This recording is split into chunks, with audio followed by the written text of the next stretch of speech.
వక్ఫ్ చట్టంపై దేశవ్యాప్తంగా చర్చ జరుగుతోంది. ఈ చట్టానికి వ్యతిరేకంగా సుప్రీంకోర్టులో వైసీపీ పిటిషన్ కూడా వేసింది. ఈ పిటిషన్ వేసిన వారిలో కర్నూలు మాజీ ఎమ్మెల్యే హఫీజ్ ఖాన్ ఉన్నారు. ప్రస్తుతం మనతో హఫీజ్ ఖాన్ ఉన్నారు. చెప్పండి, ఏ ఉద్దేశంతో మీరు ఈ పిటిషన్ వేశారు? ఈసారి గవర్నమెంట్లో వచ్చిన తర్వాత ఎన్డీఏ ప్రభుత్వము లోక్సభలో బిల్లు రూపంలో తీసుకొని రావడం జరిగింది, చర్చ జరిపించడం జరిగింది. దానికి తెలుగుదేశం పార్టీ మరియు నితీష్ కుమార్ గారు ఇద్దరు కూడా సహకరించినారు కాబట్టి అది జాయింట్ పార్లమెంటరీ కమిటీకి పోయింది. అంటే ఆ రోజే వీళ్ళు లేదు, ఈ వక్ఫ్ చట్టం ఏదైతే మీరు తీసుకొని రావడానికి ప్రయత్నం చేస్తున్నారో ఇది రాజ్యాంగానికి విరుద్ధంగా ఉంది, దీనివల్ల ముస్లిం సమాజం ఆందోళన చెందుతుంది, దీనివల్ల ముస్లిం సమాజానికి చెడు జరుగుతుంది, భారతదేశానికే చెడ్డ పేరు వస్తుంది, ఇది ఫండమెంటల్ రైట్స్కి ఆపోజిట్గా ఉంది, అన్కాన్స్టిట్యూషనల్గా ఉంది అని చెప్పింటే జాయింట్ పార్లమెంటరీ కమిటీకే పోకుంటుండే. జాయింట్ పార్లమెంటరీ కమిటీలో తెలుగుదేశం పార్టీ గట్టిగా బలంగా దీనిని వ్యతిరేకించింటే అది బిల్లు రూపంలో లోక్సభలో రాకుంటుండే. లోక్సభలో తెలుగుదేశం పార్టీ పూర్తిగా సహకరిస్తూ ఓటు వేయడం జరిగింది, రాజ్యసభలో పూర్తిగా సహకరిస్తూ ఓటు వేయడం జరిగింది.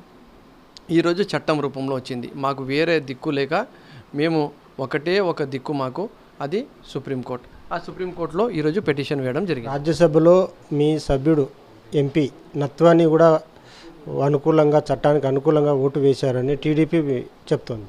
అన్న, మీకు ఒక మాట చెప్తా. వైవి సుబ్బారెడ్డి గారు నిలబడి ఫ్లోర్ పైన మాట్లాడడం జరిగింది. మేము ఈ చట్టంకి ఎందుకు వ్యతిరేకిస్తున్నాము, ఇది అన్కాన్స్టిట్యూషనల్ ఫండమెంటల్ రైట్స్కి విరుద్ధంగా ఉంది కాబట్టే మేము దీనిని చేస్తున్నామని చెప్పి విప్పు జారీ చేయడం జరిగింది. మేము వ్యతిరేకంగా ఓటు వేయడం జరిగింది.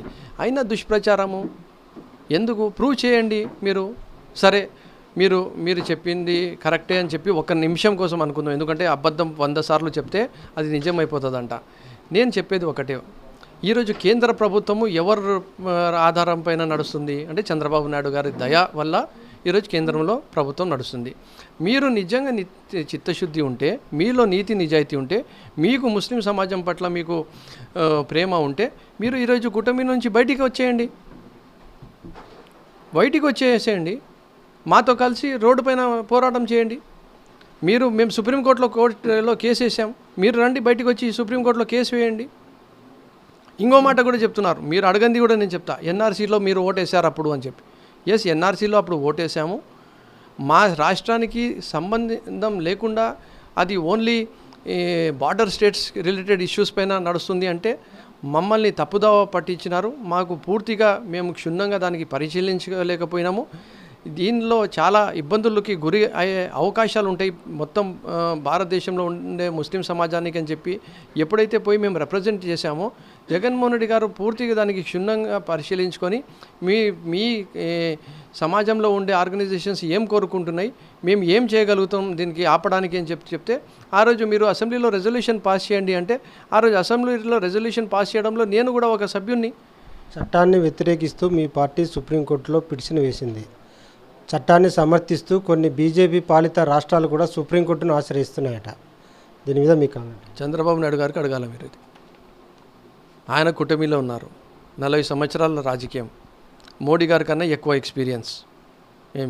ఆయననే చెప్పారు, ఆయన ప్రధానమంత్రి కావాలనుకుంటే ఎప్పుడైనా కాగలుగుతుండే, ఆంధ్ర రాష్ట్రం పైన ప్రేమతో ఆయన ముఖ్యమంత్రి లెక్కనే ఉన్నారు అని చెప్పి.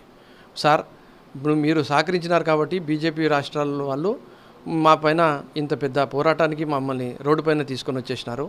మేము వెనుకబడిన వాళ్ళము, మా దగ్గర బలం లేదు, మా దగ్గర ఆర్థిక బలం లేదు, మా దగ్గర విద్య లేదు, మా దగ్గర మంచి ఉద్యోగాలు లేవు, మా దగ్గర భూములు లేవు, మేము బిక్కుమని ఏదో చిన్న చిటిక పనులు చేసుకుంటూ బతుకుతున్నాము. కనీసం మనకు ఏముండింది అంటే ఒక మనశ్శాంతి ఉండింది. మేము ఏదైతే ధర్మాన్ని నమ్ముతున్నామో ఆ ధర్మాన్ని మేము స్వేచ్ఛతో, బాబాసాహెబ్ అంబేద్కర్ గారు ఇచ్చిన రాజ్యాంగంలో ఉండే స్వేచ్ఛతో మేము ఈరోజు ప్రతి మసీదుకి, దర్గాకి వెళ్ళగలుగుతామని చెప్పి, అది కూడా ఈరోజు లేకుండా, ఆ మనశ్శాంతి కూడా లేకుండా చేసినారు. కాబట్టి ఆయనకు సూటిగా అడుగుతున్నాం, సార్ ఇప్పుడు కూడా మీ సెక్యులర్ పార్టీ క్రెడెన్షియల్స్ని మొన్న అసదుద్దీన్ అవైసీ గారు చెప్పారు, మీ అబ్బాయికి ఫ్యూచర్ ఉండాలంటే మీరు చాలా తప్పు పని చేసేశారు, ఇప్పుడైనా బయటికి వచ్చేసేయండి దాంట్లో నుంచి అని చెప్పి మేము సూటిగా అడుగుతున్నాం. మీకు చరిత్ర ఉండే పార్టీ, రేపు మరీ ఉండాలని చెప్పి అనుకుంటున్న పార్టీ, గాలికి వచ్చిన పార్టీ కాదు కదా మీది. మరి ఎందుకు ఇంత తప్పు పని చేస్తున్నారు? మీపైన ఎంతో మంది లక్షలాది మంది మీకు అభిమానులు ఉన్నారు. ముస్లిం సమాజంలో లక్షలాది మంది మీకు నమ్మి ఓటు వేసినారు గత ఎలక్షన్లో. వాళ్ళకి ఎందుకు మోసం చేస్తున్నారు సార్? మీరు బయటికి వచ్చేసేయండి, ఆ ప్రభుత్వం నుంచి, కూటమి నుంచి. మీరు సుప్రీంకోర్టులో కేసు వేయండి, మాతో తోడుగా నిలబడండి. ఎందుకు ఈ దుష్ప్రచారం మా పైన? ఎంతసేపు మా పైన బురద చల్లుతూ ఏమొస్తుంది? మేము ఏమున్నాము? మా దగ్గర ఉండే శక్తి ఎంత ఉందో లోక్సభలో చూపించినాము, మా శక్తి ఎంత ఉందో రాజ్యసభలో చూపించినాము, మాకు రాజ్యాంగం ఏ హక్కు కల్పించిందో సుప్రీంకోర్టుకు వెళ్ళినాము.